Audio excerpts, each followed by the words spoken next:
Alright, you're scrolling through crypto Twitter and you notice that everyone is talking about Ondo finance, saying things like one Ondo equals one condo. But then you look past all those catchphrases and you see that Ondo is dominating the real world assets niche, and it's even tied to the likes of BlackRock. So if you're like me, you instantly have one question come to mind. Is Ondo finance worth the hype? Well, in this video, I want to answer that very question. And to do so, we're going to systematically analyze 4 key aspects about the project, starting with its strengths. Now, the first one has got to be its best-in-class products. They got something called OUSG, which is a tokenized version of BlackRock's Treasury ETF, which means if you buy it, you get exposure to government bonds on-chain. Next, they have USDY, a stablecoin that pays you yield when you hold it, but unlike the risky ones that are backed by thin air, this one is backed by Uncle Sam himself. And then there's Flux Protocol, which is their lending and borrowing platform that lets you use tokenized bonds as collateral. So what Ondo Finance has done here is super smart, right? Because they're bridging the gap between TradFi and DeFi in a way that's never been done before. They're giving institutional investors a way to get in on that sweet DeFi yield, but with products that they're actually comfortable with. Anyhow, their next strength that really sets them apart is their commitment to trust, transparency, and risk management. All things that institutional investors really care about. Ondo's team is stacked with ex-Wall Street hotshots from the likes of Goldman Sachs, BlackRock, and McKinsey. In fact, their head of compliance used to be the head of compliance of Goldman Sachs' digital assets division. So that's about as legit as it gets. And when it comes to partnerships, Ondo is killing it there as well. They got major players from both TradFi and crypto in their corner, from BlackRock to Solana and Aptos. Heck, they were even one of the first groups to deposit into BlackRock's new Buildle fund. So yeah, while that's all very impressive, you know me, I gotta be fair and discuss some of its weaknesses as well. And the first one that jumps out to me is their tokenomics. As of right now, the vast majority of their tokens are held by the team and early investors. So that I obviously don't like. But I also don't like how only 14% of their tokens are in circulation right now. That could potentially spell trouble down the line if those future unlocks turn into heavy selling pressure.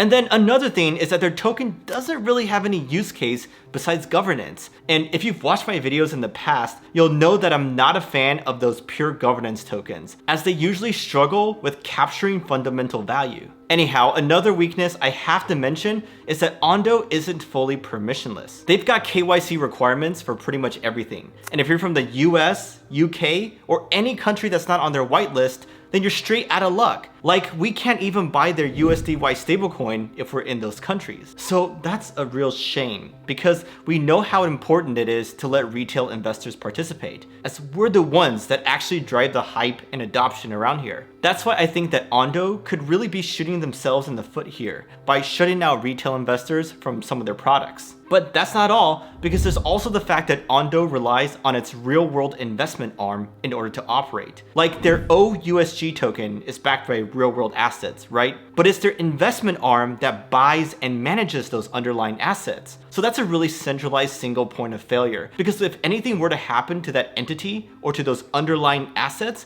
then that could spell the downfall of Ondo, plain and simple. So that's all definitely quite worrisome. But I think an even bigger weakness is Ondo's relatively small war chest. They've only raised about $24 million so far. And in comparison, Circle's got billions in the bank, and even Paxos raised over $500 million before the SEC came knocking. So if Ondo finds itself in a protracted legal battle or a nasty PR scandal, they might not have the resources to come out the other side unscathed. Just think about it this way. We all know the regulatory situation in the US is a shit show, but companies like Coinbase have a big enough war chest to go toe to toe with the SEC. But Ondo, they're punching way above their weight class here. So if Gary Gensler comes a knockin', then Ondo could be in for a world of pain. Anyhow, so far we've only been looking inwards, focusing on the strengths and weaknesses of Ondo Finance. But something super important that we're still missing are the external factors that may not be in their control,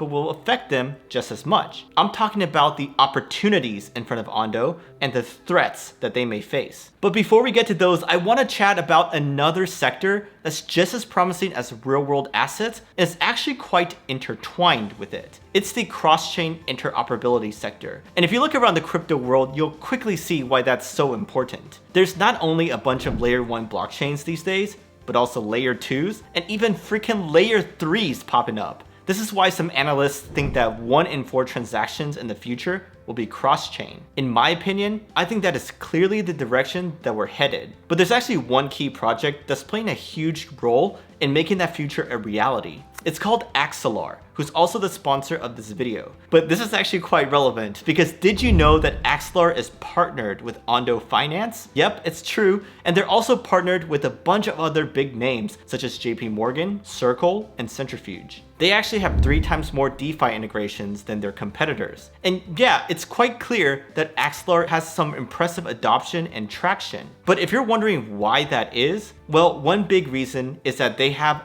really good security and scalability. Don't just take my word for it though. The Uniswap Foundation did an independent analysis of all the cross-chain solutions out there. And guess what? Axelar was one of the few to be approved by them. That's why in a cross-chain future where these projects handle more transactions than the individual layer 1s or layer 2s, I think Axelar will be in a great position to capitalize. So if you want to learn more about them, then go check them out using my link below. Alright, back to Ondo, and its first big opportunity is the red-hot real-world assets sector that it's a part of. RWAs are set to become a $10 trillion sector by 2030, and that's an opportunity that Ondo could definitely seize. I mean, just to put that number in perspective, 10 trillion is more than the GDPs of Germany, India, and Spain combined. So this is an absolutely massive opportunity, and fortunately for Ondo, they've already got a head start. Just look at their total value locked chart, which has been booming lately. And also, when you compare them to other RWA protocols, Ondo is really in a league of its own. But here's the thing, Ondo is not just relying on the growth of RWAs to carry them. They're also proactively leveraging their partnerships to expand their reach and offerings.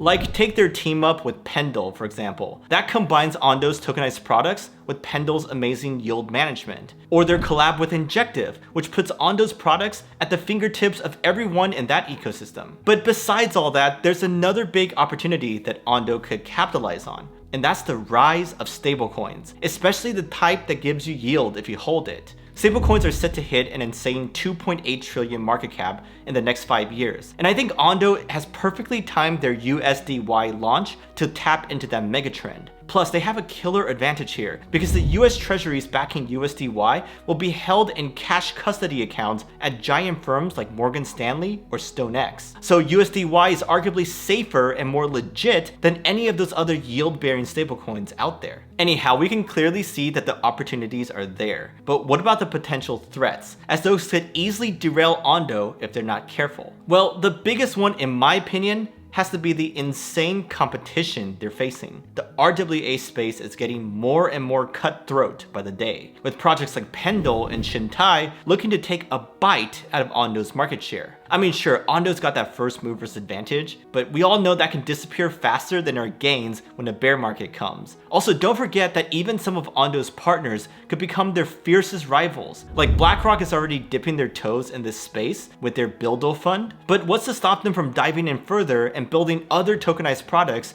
that could compete with Ondo's, right? So yeah, that is a massive threat, but perhaps an even bigger one has to do with their stablecoin. And I'm talking about the dreaded DPEG here. Ondo's USDY actually already had a close call earlier this year. In the end of February / beginning of March, the Solana and Mantle versions of USDY briefly lost their pegs. I saw a bunch of screenshots on Twitter showing that USDY dropped around 20% at one point. And remember, that's supposed to stay at $1, so any large deviation from that is not good. Now the DPEG seemed to mainly affect just those two chains, and it only lasted for a few hours before recovering. But Ondo's team stayed tight-lipped about it and never really gave us a full explanation. So that left me wondering if it was some Oracle failure or perhaps just some sort of operational misstep. Now that has just become a blip in the charts at this point, but it does serve as a reminder that even USDY isn't immune to a depeg. And that's definitely something we should all keep in mind. Anyways, now that we've completed a full SWOT analysis for Ondo, we can revisit our original question. Is Ondo worth the hype?